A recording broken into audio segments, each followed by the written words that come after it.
It's at the high school level. It's more of a business competitive type thing. So you're on, buddy. Okay. Sorry. My apologies. No worries. Okay, welcome everyone to the March 12th Lebanon Redevelopment Commission meeting. And before we get started, on behalf of myself and the rest of the commissioners, I just want to extend our condolences to all those impacted by the tragic events that we're all dealing with from the last few weeks. So on that somber note, let's go ahead and start off as we normally do with the Pledge of Allegiance. Mr. Coots, will you lead us? Definitely. I pledge allegiance to the flag of the United States of America and to the republic for which it stands, one nation, under God, indivisible, with liberty and justice for all. Okay, so let the record show that all of our commissioners are in attendance this evening, as well as a larger crowd than we normally have, so that's very nice. So as we get into the agenda here, the first item will be the approval of the minutes from our last meeting. Do we have any comments, questions? No? Okay, I'd like to entertain a motion. I move we move we approve the minutes. Okay, we have a motion. Do we have a second? I second that. Okay. Any questions, any comments? Okay, all in favor say aye. Aye. All opposed, same sign. Okay, thank you. On to agenda item number 2. Old business, the Heart of Lebanon request for funding. I know who you are, but please introduce yourself. Hi, my name's Tiffany Perdue. I'm with the Vice President of the Heart of Lebanon. There you go. I'm short. You're loud. Thank you guys for letting us come back. As you know, we are asking for an additional $20,000 to support some marketing efforts geared towards the construction that'll take place around the square. Just to give you a little bit of backup, because I know that you guys have a strategic plan, which also included a breakdown of the marketing budget. Wanted to just say a couple of quick things. We're in our 3rd year of operating as a nonprofit, and over the last couple of years, we've matured a little as an organization and finally are, I think, in a place where we can begin seeking a diverse pool of funds from a lot of different organizations. We've forged a lot of relationships and will continue to do so in 2018. So while we don't want to be continually coming back to the RDC for a robust annual ask, we do hope that in some ways that you will continue to support us through the years in a smaller amount. So we appreciate very much what we've been given over the last couple of years, and it's definitely helped us set the stage to be a strong and resilient nonprofit. Do you have any questions, I guess? In the document that was provided was a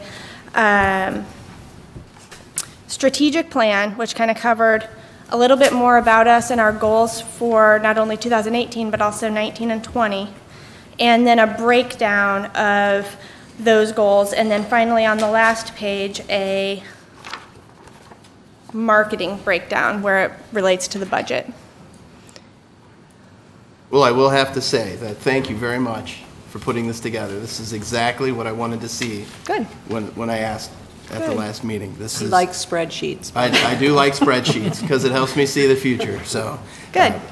I do like the idea of the group looking a couple years ahead to just see what's around the corner. So I have to applaud your team's effort putting this together. Thanks. Because it's exactly what I wanted. So nice job. Thank you. So now for the questions. Yeah. Bring them on. So where I'll start is on the, I believe it's your last page, which is the marketing budget. Yep. And I just had a couple questions about, we'll start with the construction campaign. I see line 1 is Pandora. Can you talk to me a little bit about that investment? Is that Pandora radio advertisement? Yep, it is. We need to define a target audience. And as we see it, our target audience are those living here in Lebanon, those living outside of Lebanon, but who might come and visit one time for an event or for dinner or something like that, and then those who are visiting Lebanon who might want to come live here. And so we've structured some marketing efforts with that in mind. And Pandora is one of the largest and most successfully used marketing vehicles, I guess, that we really kind of thought through our options, wanted to go a little bit bigger picture. Pandora is so widely used among not only the geographical demographic, but also the age breakdown of who we want to try to target and bring up to Lebanon for some of the things that we're doing. It is very geographically targeted, so we would be able to really narrow down a niche of who we want to reach with 30-second ad spots. That said, it is a $5,000 minimum investment with Pandora. It's a $5,000 minimum, is that what you said? Yep. Okay. So if that's the minimum, how many 30-second spots do you get? How long does it run? That's a good question. I knew that you would. I'm still working with a media buyer and going through all of that. I knew you would ask me that question, and I don't have a very specific breakdown for you, unfortunately. It's broad. It's not we're not talking about once every day. My guess, and this is just a guess, but is you're talking impressions when you talk about something like Pandora. So rather than, it'll run 5 times a day, you're talking about those who are clicking on certain things or listening for a certain number of hours. So it's actually difficult to gauge how many times it'll be heard. It just depends on the number of listeners who are listening for a length of time, who then listen enough times through a song that it generates an ad. And so you're really talking more like a, 1 every 10 songs type number. I know that's difficult to gauge a little bit. So, go ahead. On that same line, before we get off of that line of the budget, is that will you be advertising? Is this sort of like a total campaign, meaning that your Facebook ads will say, oh, by the way, listen to Pandora station XYZ or whatever that. Is Pandora broken up that way where you listen to a certain station or a certain group or whatever? Mm-hmm. I mean, I don't know how Pandora works. The algorithm behind this, I'm sure, pretty complex. It is. It's over my head for sure. I would say, to answer your Facebook question, everything that we would try to do would try to be cohesive and seamless, and it would be, run across all of our marketing channels in a similar manner with similar messaging that would be designed. So for the construction campaign, we tossed around the idea of a theme like Orange is Opportunity or Orange is Open or something like that, so that it puts a positive spin on construction, and that theme is carried through Facebook, Instagram, any geo-targeting ads that we would do, and print material as well. Okay. Now, Tiffany, what I was going to ask is, in my involvement with other nonprofits and advertising, every one of these line items seems fair for what they are. My question is, do you have any data? Have you done any research to collect any data saying that Pandora is heavily used in Boone County? Or I know I do. I know my generation heavily uses it for sure. Yeah. But I don't know if we have any statistics saying. I didn't print any statistics from Pandora. No, I'm sorry. No, I don't have any statistics on their usage. It's one of the most used music, or it is actually the most used music streaming channel. Sure. What about the ratio of who? Because I have Pandora, but I pay for it. Yeah. So I don't think I get advertisements. Is that a fact? That's the way it works? And how many people, if they... You probably get banner ads. Who pays? You probably get the banner ads versus the music interruptions. Yeah, and I think that would... You're right, Corey, that's exactly right. So paid users don't get as many interruptions as a non-paid user would. I think there might be a few, but it's very limited. You would see, though, banner ads on the page. I'd be happy to come back with a breakdown of exactly what the Pandora media buy would look like. as far as, down to even what the message would be. So I think we're getting fairly deep in the weeds Right. here. Like, I understand we need to be good stewards of the money, but, from a marketing campaign, I've got full faith in the leadership of Heart of Lebanon to, do as much research as they can and be good stewards of the money once they have it. I think the bigger question is, with the additional 30 that we're looking at, do we believe we're going to make an impact on the overall area? 20 or 30? 20. 20. Additional 20? I mean, I'd take 30, but. Good point, Corey. I will ask another, I'm sorry, go ahead. What's your membership now? We're not a membership model. We work with the local merchants, and we want to advocate for them, and we want to help them in whatever way we can to continue to have good, strong business models. But we don't run on a membership model. Some Main Street organizations do. It's split about, 50-50, I would say. We simply are funded by public and private funds. I guess public and semi-private, really. We have had some private donors come, but we seek sponsorship from businesses. You all have been so generous. And then, let's see, sponsorships, donations, and public funds as well. Okay. Any other questions? Not on the Pandora. Not on the Do you wanna Pandora. ask- Well, so wanna let's ask open it about up to the more questions. So, do we have any other questions about the marketing budget? Okay, I'll move on to the Oktoberfest. I see Pandora listed again for that Correct. event. I apologize, I didn't get a chance to pull the old paperwork. Do you happen to have the attendance data for that Oktoberfest? I think last year we had about 1,100. Cool, okay. Just to kind of, I guess, be real clear, though, the extra 20,000 that we were asking for, and we can work it however, but the extra 20,000 was really to cover the construction campaign. So I don't know if you, we want to make sure that whatever funds you give us are used, properly and in that vein. I'm happy to answer any and all questions about, the budget, but just want to make sure we're using those funds correctly. I know it's not like me, but that's the only question I had about the Oktoberfest. So. We had 16, and actually, to kind of further break down that number, there were 1,100-ish people who came, and about 30% of those people came from outside of Lebanon. So we considered that a pretty big win. We want our residents to come to all of our events and to be engaged with us as an organization, but it's also important for us to bring in people from outside of town to participate in those, and so we did see that. Okay. Commissioners, other questions? Thoughts? I'll again echo what Jason said. I appreciate the thoroughness of this. But I have to be honest, I struggle with the amount of money being expended out for just that targeted period of time for the construction campaign.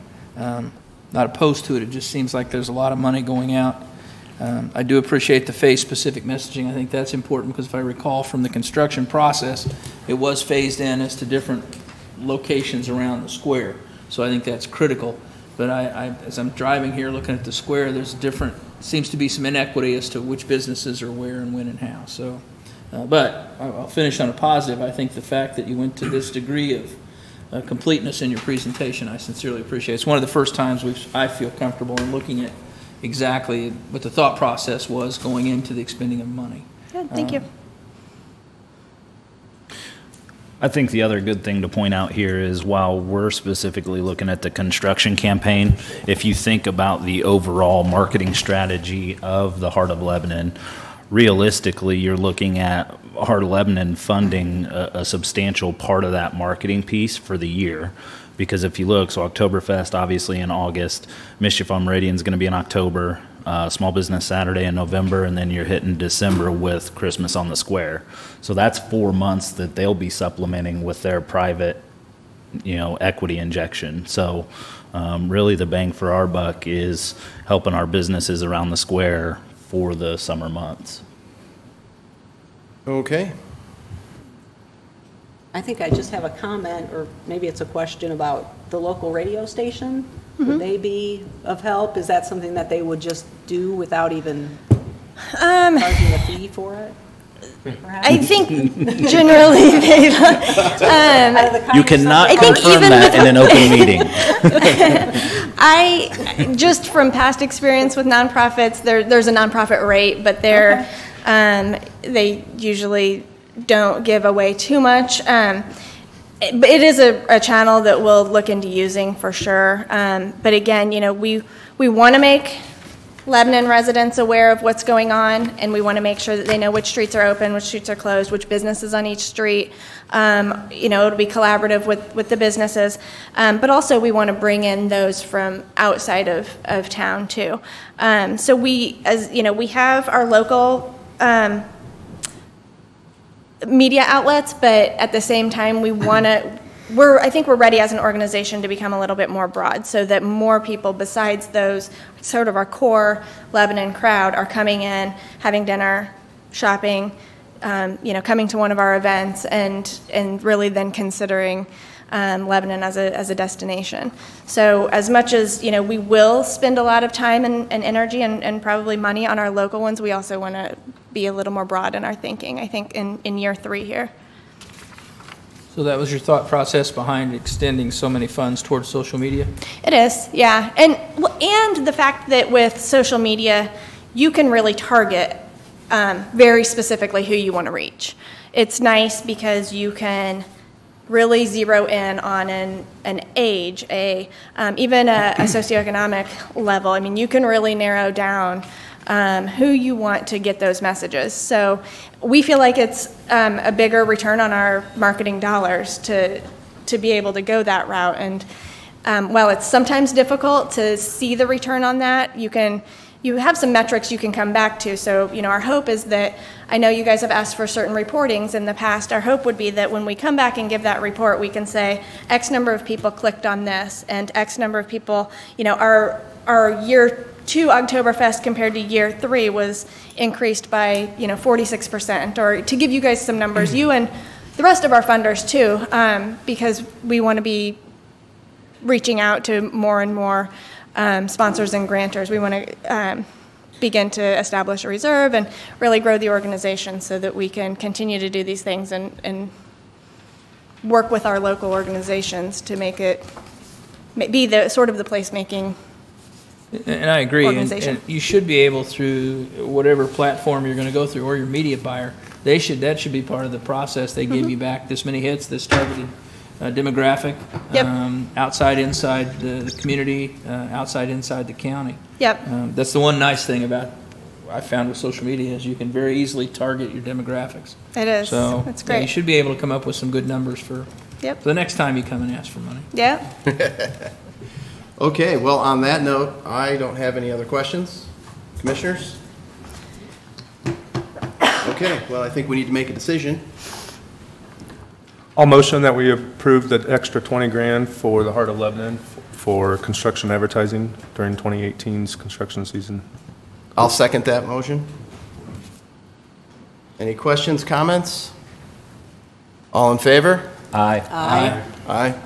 All opposed, same sign. Very good. Great, thank you guys. Thanks for letting us come back. Thank you for your presentation, and thank you very much for putting this together. Appreciate it. Thank you. Okay. On to new business. It is time for our public hearing on resolution, if I could speak, resolution 2018-03. This resolution focused on the redevelopment district bonds for the downtown project. So, Mr. Shine, please help me with the logistics of executing the public hearing, please. Yeah, Mr. President, Commission, if I may, I think before we open the public hearing, what would be helpful is having Catherine Finello and Brian Colton come up and, even though we went through this resolution initially, they can explain it.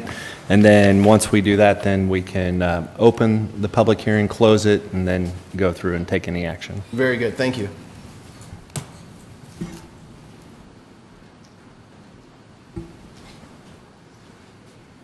Welcome, thank you for coming back. You're welcome.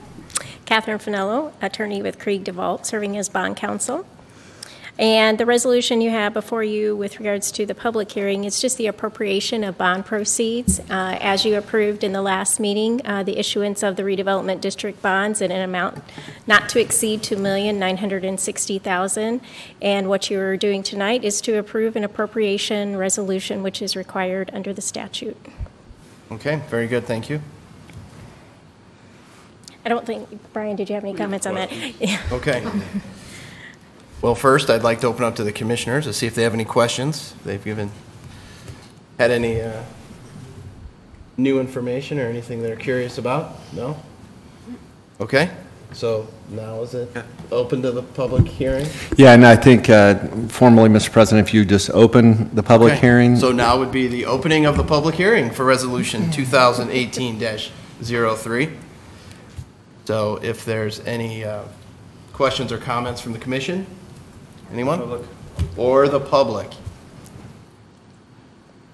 So it's open to anyone on the floor if they'd like to come up to the podium, say their piece? No? Okay, very good.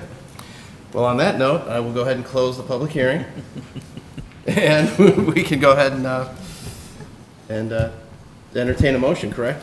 Yeah, if, just again, I think we've gone through this before, but just for the record, Resolution 2018-03, as Ms. Finello said, is a resolution authorizing or appropriating the proceeds of an amount not to exceed $2,960,000 for the bonds that's set forth in the consolidated area that's on Exhibit A, and that's in the project. Yes, sir.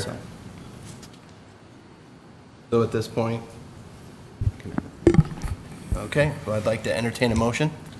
I move that we approve Resolution 2018-03. Second. I have a motion and a second. All in favor, say aye. Aye. All opposed, same sign. Thank you. Very good. Okay, on to agenda item 3B, Resolution 2018-05.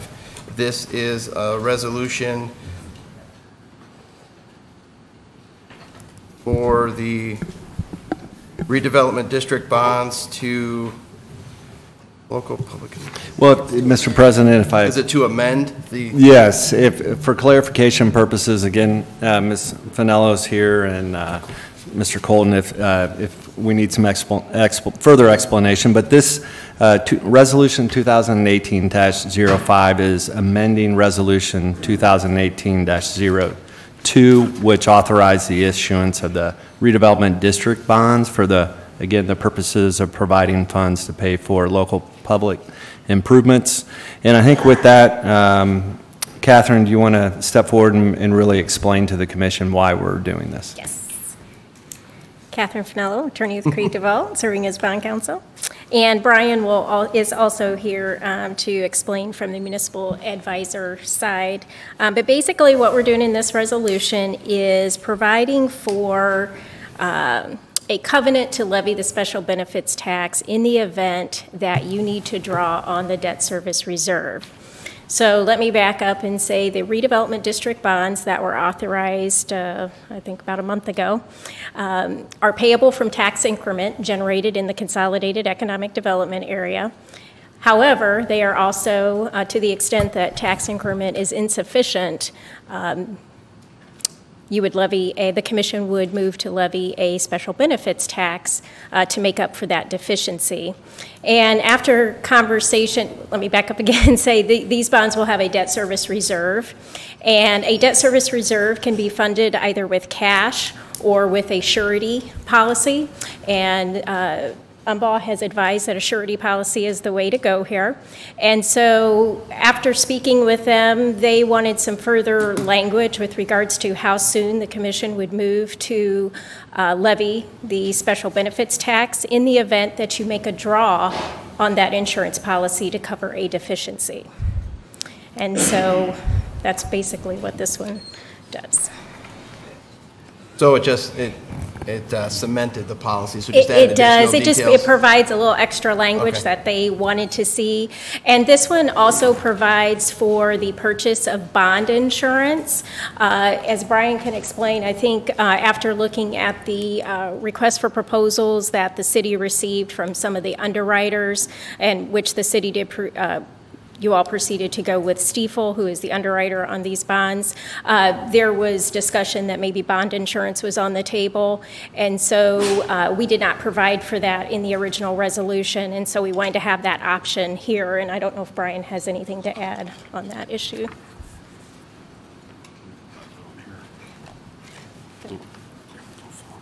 Brian Colton with Umbon Associates. Yeah, on the insurance piece of it, we've gotten pricing back on the sureties, both with and without bond insurance. Then we go through an analysis of what would the rates be if it was with insurance, what would it be if it's not insured, and really it's on a insured by maturity basis. And then you just simply, is there a savings by using insurance, or is there not a savings? If there's not a savings, we don't use insurance.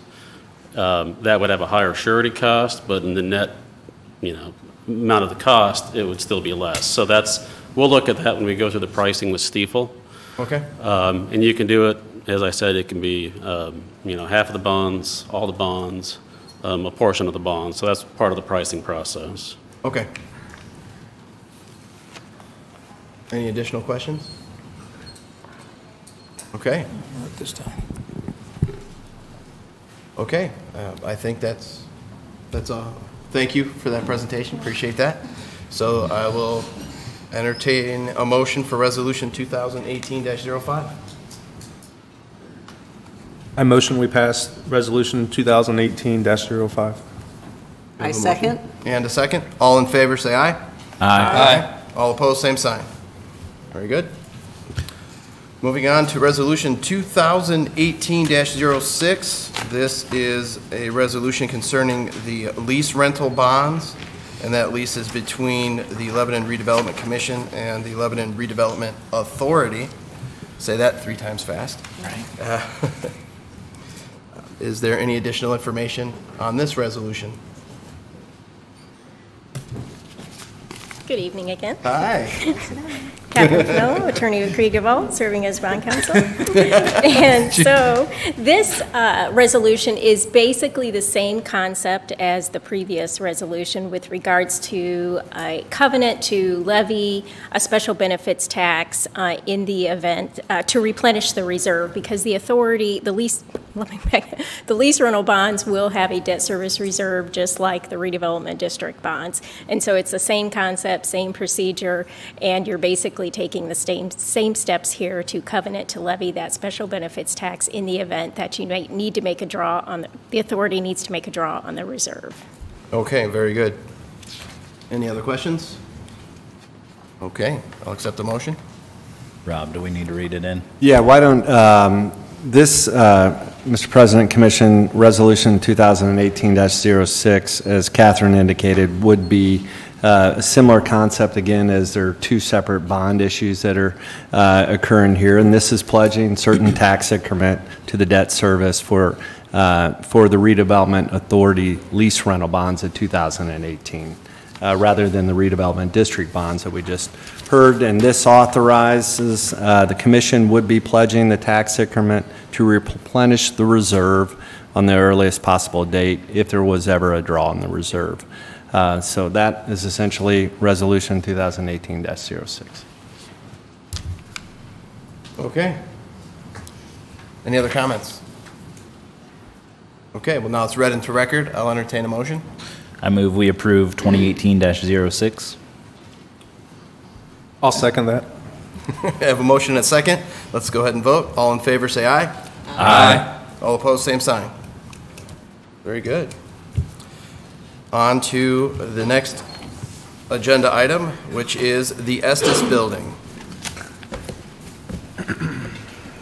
Hi. Good evening, Commission members. Before you this evening is the lease offering sheet, the draft lease offering sheet for the former Estes property, as we've been discussing at your last couple of meetings. So the action tonight, before I get into the actual lease offering sheet, would be to accept the lease offering sheet, either as written or with modifications, then authorizing the solicitation of sealed offers for the property. So then walking through some of the specifics, as you walk through, this is for the east side of Lebanon Street, not both sides, just the east side. It's about 0.8 acres, includes the 12,000 square foot building that we all know is the Estes building, and the associated paid parking. So this does not include the west side of the street, the vacant property area. We did complete 2 appraisals, or as I was informed, a market rent study is what it's actually called. And in looking at those calculations, we determined that based on those market rent studies, that the proposed annual rental rate for the building should be $72,300, which you'll find in the therefore statement on the first page under item 1.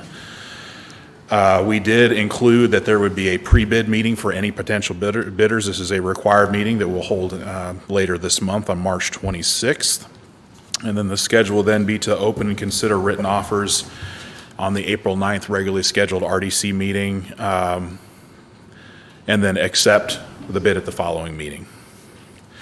So just walking through some of the specifics then, in addition to just generally speaking that we're looking for somebody to offer at a lease rate of $72,300, we do have a number of additional requirements that as we review these, the qualifications and credentials of the bidders. They would include their financial background, their experience with real estate, experience with managing or operating a business incubator or entrepreneurial type space, and their plans for improving the building. Walking through then just some of the additional items. Exhibit B, we did provide some project background and some of what the goals are for the property. And then the objectives of the operator to design, finance, and launch a co-working makerspace or entrepreneurial facility, include a strategic and financial plan for that facility that's self-supporting, provide staff to support those operations. So the submission requirements, in addition to making the lease offer, would include a programming concept and timeline, a space plan, so looking at functionality and workspace offerings in the facility, so we're asking them to provide a conceptual plan for how they would outfit the space. Their marketing strategy, both for tenant recruitment and for sponsorship. So again, looking at both how they would attempt to fill that space, and then also how they would get some additional funding outside of just coming back to us to request funding to make that happen. A management and operations strategy, so both how they're going to staff the facility and then operate the facility, hours of operations, et cetera. And most importantly, then the financial information. We expect this to be a self-sustaining operation, so looking at potential costs to outfit the facility, what those potential revenue sources look like in order to offset those costs, so capital and operating budget for the facility, et cetera, et cetera.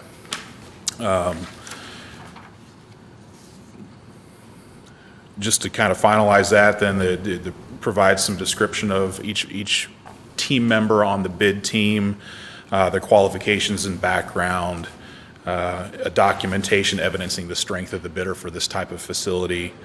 So that kind of goes through just some of the, very quickly, what we're asking for. It is a very substantial request.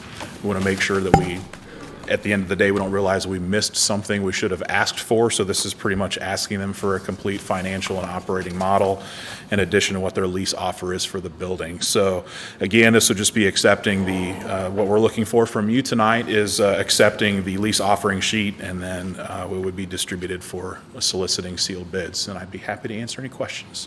Great. Well, thank you for putting that together. It's definitely a well-written document and comprehensive, to say the least. Sure. So I think you covered the bases. So I'll take that even to a higher level just to help me understand. Based on the reading, is that we have some parameters as far as the way that we'd like to see the building utilized, and what the Redevelopment Commission needs in return from the operator is they pay the lease, and then the onus is on the operator to basically do the rest. Recruit the folks, build out the building, manage all the ins and outs that need to happen for this thing to become a successful makerspace. That is absolutely correct, yes. That being said, I know this is a unique arrangement as far as the way the city's involved. Mm-hmm. How unique is this arrangement if this were a private building and there was another maker space or maker space company out there that would occupy that facility. So let's say I was some private owner, I owned a building, would I submit a similar document? Once again, this is uncharted territory for me. I don't know about the rest of the commission, but this is uncharted territory for me. So how far is this outside the norm? And my other concern would be, is since it's so comprehensive, will that scare people off that would be potential bidders? I don't think so. I don't know that this is necessarily completely unique. I think in a private setting, if I were a private building owner, I would just look for somebody that's got good financial background and is offering me a lease rate that's acceptable to me. So this is a little bit different maybe from the additional background we're requesting. This is more of a partnership, I would say, rather than just a building owner and tenant. So we are asking for some additional information, but I don't think it's information that somebody who's experienced with operating these types of facilities wouldn't be able to provide to us. So yeah, it is a little different. And frankly, the deal we're asking for would not be something that a private building owner wouldn't also be asking for. We're asking for a market rate lease, and we're asking for to make sure that you have the financial background to make this successful, and we're not going to end up 3 months from now asking to collect rent that you don't have. So very good. It's really making that business case for that person to be able to operate a successful, self-sustaining facility. I like it. Okay. Ben, can you go over the bid environment? Do we have a lot of traction for this building besides just the few that were discussed at the previous resolution? We've done a number of things. We have identified, it's either 3 or 4 at this point, interested operators, investor groups. We've also spent a lot of time, Joe and I, over the last probably year at this point, identifying potential end users that are interested in occupying the space, either from a retail perspective or from a business or office perspective for the co-working space. So we've already started putting a few of the puzzle pieces together that we're hoping will become a component of a successful bid offering. But yeah, we have identified, we know of 2 of them that are very interested, I think actually 3 of them that are very interested in submitting bids on this, and we'll send this directly to them in addition to some others that we're still working to identify. So in this type of case, we could get a competitive bid where the annual lease is actually higher than what we're proposing? I don't know that I would say that as of yet. Yeah, I mean, that's a market rate lease. I mean, when you start putting together the numbers to create a self-sustaining model, I don't know whether it's going to, well, I wouldn't expect $72,000 would be 70, but yeah. You know, we got one that was 80 and 75. We could potentially take the 80 instead of 75. Correct. Yeah. Ideally, that's what will happen. But okay. we may see an offer for a $1 a year lease, or we may see something at a market rate. I don't know as of yet. It's really going to depend on coming up with that self-sustaining model. With the 2 inspections, did we have a property inspection done, third-party property inspection?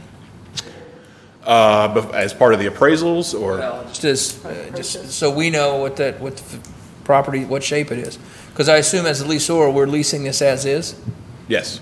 So any lease agreement, roof goes in, water goes out, that becomes the responsibility of.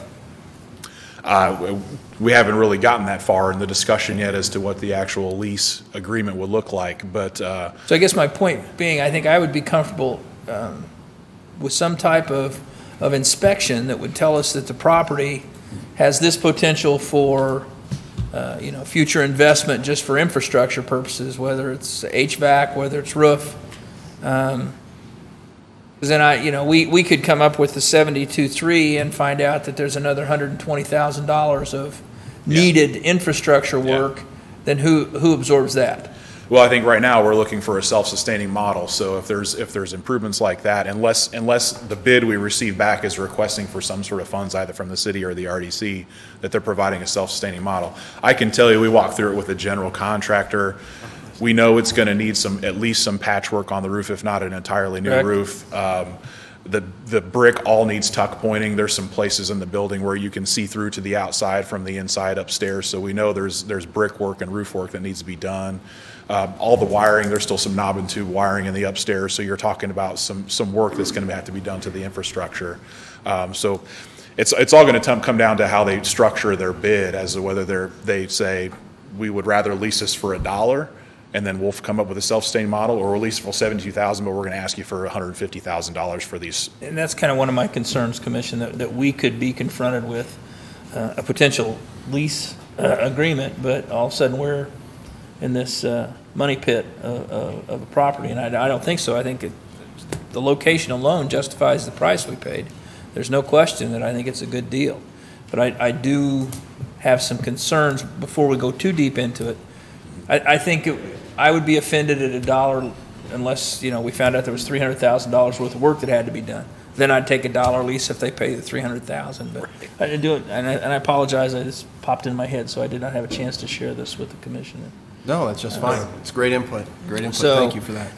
That would be something before we go too far down the road. I assume anyone that's interested is going to take a walk through. Yes. And I agree. A walk around, you can see that there's tuck point roof. I didn't get the HVAC, but so that's one thing. The other thing is, I don't know how this works, and this is purely selfish on my part. I'd like all future reference to this property to be not Estes, but the Lebanon Downtown Workspace property. Okay. I think Estes, we bought it from him, and so no longer gets the name rights, and I think it fully says what we're doing. And I don't know, Rob, if that's something that's legal, or Mr. Mayor, if that's something comes out of yours. I just personally think that this is a project that we own and proud to own it. So something like Lebanon Downtown Workspace Development property, or that's a lot more to type when you're filling out the forms than Estes property, but that's a personal issue with me, and so I will clearly identify that as a personal agenda item. So. We can certainly make that change. And you can get a lot more creative than that. But Sure. Oh, and we're hopeful that that any potential bidder will also market this as some sort of named property as well, depending on what their background is. It may be identified as they may have other facilities that share a similar naming strategy. So we expect to see that as part of the bidding too, but we can certainly give it a more generalized name for now that doesn't reference the former landowner. I appreciate that. Thank you very much. That's just fine. You're just fine. Does that lease amount include some of those considerations? Is that how that equation is built? It doesn't right now. This is just a market rent study. If this were a ready space, this is the lease rate for retail on the first floor, office on the second floor, just a generalized lease, a market rent study. So just to clarify, and Rob, you can help me if you wish, but I believe the offer sheet is a requirement under statute, correct? So before we get too hung up on the offer sheet itself, just understand that that's more of a statute requirement. So really what we're driving for tonight is to find out what the market wants from it, right? So the offer sheet is done, required. Now we're just looking to authorize them to submit the bids, or solicit for bids, excuse me. Yeah, I mean, the ask, again, as Ben indicated, is just approving this offering sheet and authorizing the solicitation of sealed bids, at which time, and as Ben indicated, there's a timeline built in there that he and his team would review, analyze those bids, and then come back and make a recommendation ultimately at that. So there'll be a process. And I know, Dr. Taylor, you noted the name, and I think in the offering sheet, at least it's the former Estes building. So I don't know if you had a, and if you wanted to. Legally where we stand, that's just something we've moved this far down to it. It's going to be a cornerstone of our downtown development, I think, and so therefore I just selfishly felt that was appropriate. A question, Robbie. So in the purchase of public property, we're required to take the average of the two bids on the education side of the house. Is the average of the two appraisals for lease amount? Are we bound by that as well? I mean, from this, we're putting together a statutory offering sheet that's going to look at all the requirements in here, and so he's going to take in, Ben and his team are going to take in all the accounts and determine whether or not they've met the actual offering sheet in here. He may come back and say, hey, we didn't get any body that would bid on this. But by statute, we're not required to accept an average or minimum bid of the two estimates that we got? No, in fact, in here, we say in there that they may be able to reject them. Okay. Yeah, so this is, again, just the first step. I mean, it's a little different, right, because it's a lease, and I understand that, but this is just the first step saying, is this commission going to authorize Ben and his team to move forward with this offering sheet and go down that process? We're not making any determinations. Again, we'll just see what it is we would get at that point. And also, just to clarify that a little bit, so the statute, if I'm not mistaken, says that we have to accept minimum bids of 72.3. If we can accept a bid at less than that, but there is a waiting period before we can officially accept that. Yeah, thank you. That was my question. And I think too, Commissioner, I want to point out, this is a very innovative and creative approach with public-private partnership endeavors that is not found around the state, and yet it's becoming extremely desirable by many communities to look at this unique utilization of public space and have private work. So I'm very excited about this. I want to make sure we get it right, because I think there'll be a lot of eyes on Lebanon from other municipalities and cities looking at how well this goes. And so I applaud everyone's due diligence on this. So thank you. Any more questions? Okay, I have another one. In the document, you had mentioned it may or may not require a security deposit in one of the clauses. That I believe it said we may require a security deposit. What would drive that decision? I kind of feel like we would need to be on one side of the fence.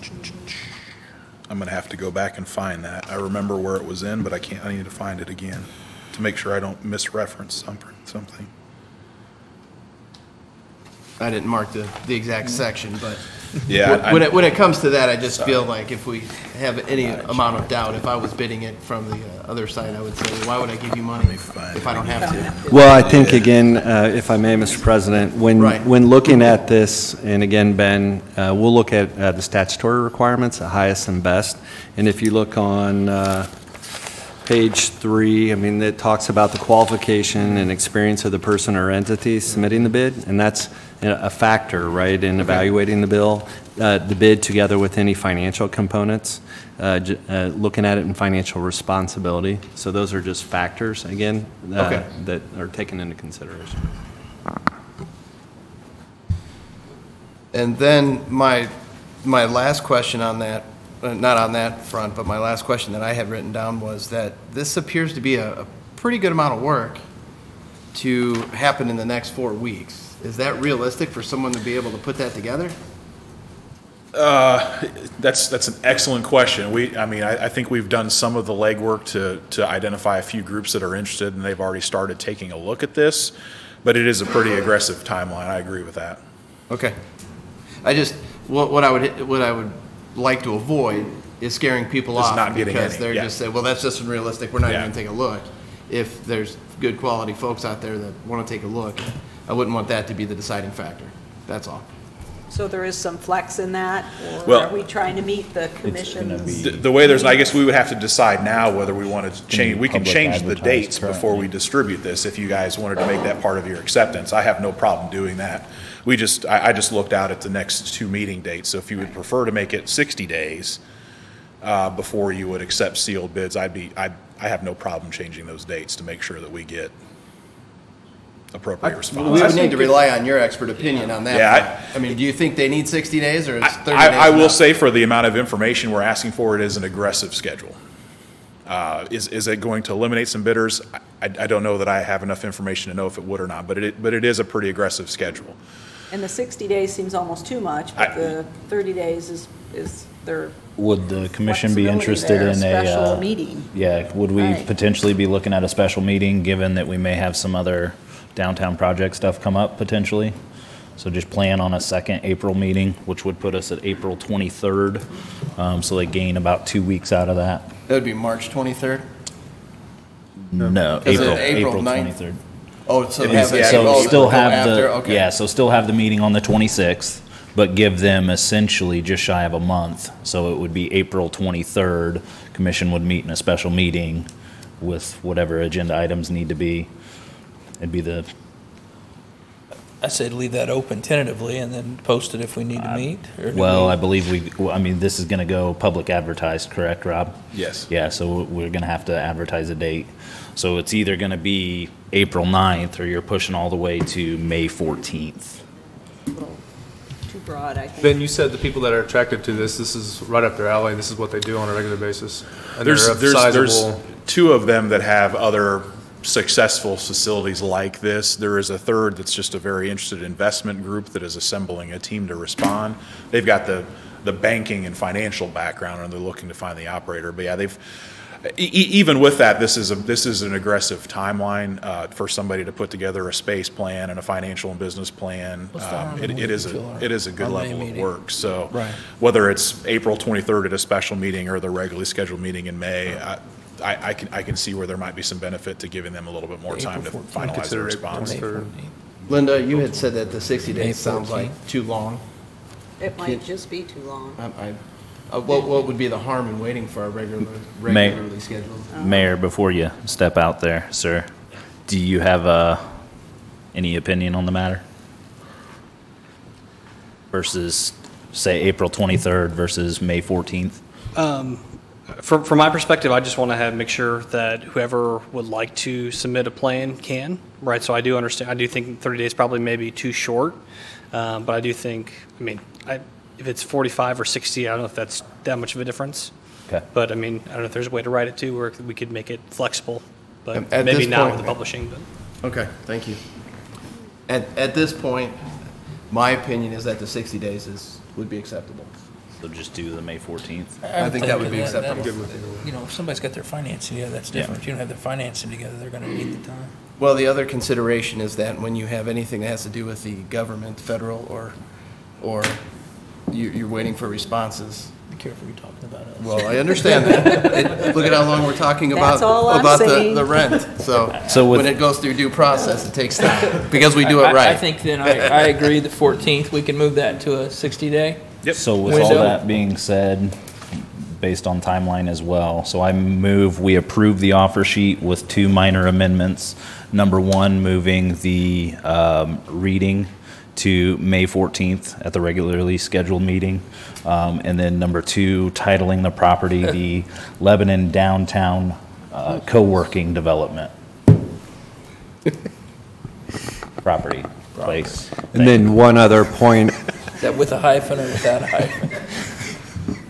just one other point of clarification, we'll need to alter number 5, the selection then, which was originally set out as being on May 14th. It moved to the June regularly scheduled meeting. So, and then We added that to one your more clarification is that on March 26th, which is a Monday, the pre-bid meeting scheduled for 9 a.m., who needs to be in attendance at that meeting? I think it'd be more the technical staff, so folks like me and Joe and Kevin and the mayor, as opposed to, certainly RDC members can attend if they'd like, but it's more the technical staff to answer those questions for them. That was my impression as well. So, Commissioner, are we comfortable with the pre-bid meeting being during normal business hours for us? Yeah. So just to clarify my motion, anywhere that references the April 9th date is going to go to the May 14th date, and then anywhere that references the Estes property will update to the Lebanon Downtown Co-working Development. Space development property. You got that? Okay, we have a motion. Do we have a second? I'll second that. Okay. Any comments? Any comments from the public? Please. Yeah.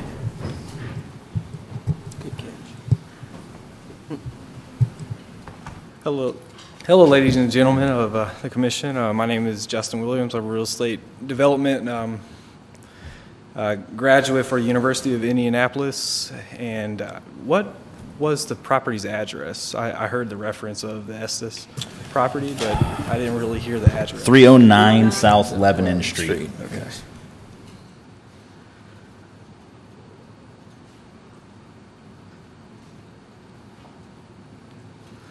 All right. I just had another general question about a property that may be around that area, but 310 Lebanon Street, which I think is right across the street. Is there any plans for that particular property? Ben, is that the attached parcel? Okay, sorry. Yeah, that is the part of the former Estes property that's on the western side of the road that right now is a vacant lot, if you will, that they were using for auto storage. So there aren't any current plans right now for how that property is going to be used, but it is part of the redevelopment area that was identified in our downtown plan. So we are working with potential investors, developers, identifying who those folks might be that might be looking at doing a larger redevelopment of that west side of the road, that this would be a key piece for that. But there are no current plans for that property. And it is currently owned by the commission, correct? It is currently owned by the Redevelopment Commission. It likely will use for overflow parking for the farmers market as it's on that property or events downtown. Thank you. Oh, thank you, Justin. Thank you. Appreciate your input. Any other input from the public? Okay, on that note, I think we're ready for a vote. All in favor, say aye. Aye. All opposed, same sign. Very good. Part of my motion was not to approve the authorization to solicit. Do we need to do a separate motion? Part of your, could you say that again, please? So my last motion, I did not include the authorization to solicit for sealed offers. Should I go ahead and make that motion real quick? Yes, if you want to clarify that, yeah, All for the right. record, that'd be great. Just for the record, so I also move we approve authorization to solicit sealed offers on the property. Time's charm, right? It just rolls up. We have a motion. Do I have a second? Second. Okay. All in favor? Aye. Aye. All opposed, same sign. Motion carries. Okay, so that is through the new business portion of the agenda. Now on to the claims. Mr. President, I will recuse myself from the claims. Thank you very much. Do we have any questions about the claims? I guess I have a question. The Metro FiberNet, has that been on there does anyone know? Is that a recurring? I mean, I know it's real low, but That line recurring? ties in, I believe, with the fire alarm repair line, the second line. Mm-hmm. I'd like to understand a little bit more about both of those lines, please. About the, Thank you, Mr. Mayor. Yeah, that's in regards to the setup we currently have at the Gene Haas Vincennes Training Center. In our lease that the former Redevelopment Commission approved, it stipulates that everything is under their obligations of the lease E, so Vincennes and Gene Haas, or the Haas Automation. However, we did need fire suppression in there, and that was under our requirement as the leaseor of the property. So that is what that goes to, and the Metronet is required to make sure we have the proper fire systems for that. So will this be an ongoing? That's been ongoing since we've had the building up and running. Right. So So is that, do we plan on keeping that? That feels a lot like maintenance versus, in the lease documents, it requires us to provide It the requires fire us to do suppression that. system. So Okay. and we need the Metronet to have that system to communicate with the police. It's a automatic notification system, things like that. So you need internet access for that. So, but that's been in our claims for a while. okay. Yep. But that, we expect to see that in the future is what I'm asking? Absolutely, it's That won't not. become a city line for managing that building? Nope, that's an ongoing line. That's an ongoing cost for the building. Okay, well, while you're up there, I do have another question. The last line on the claims is it says repairs to the architecture treatments on the bridge. Is that just a bad description, meaning that's just our inspection? That'd be the monthly inspection cost, yes. Okay. That's what I need to know. Thank you very much. Okay, any other questions about the claims? No? Okay, I'd entertain a motion. Move. Move we accept the claims as submitted. We have a motion, we have a second. Second. All in favor? Aye. All opposed, same sign. Okay, very good. That is the claims. That is everything on the agenda that I have listed. Are there any final comments, questions from the commission? I motion we adjourn. We have a motion. Second. We have a motion and a second to adjourn. All in favor, say aye. Aye. All opposed, same sign. Very good, we are adjourned.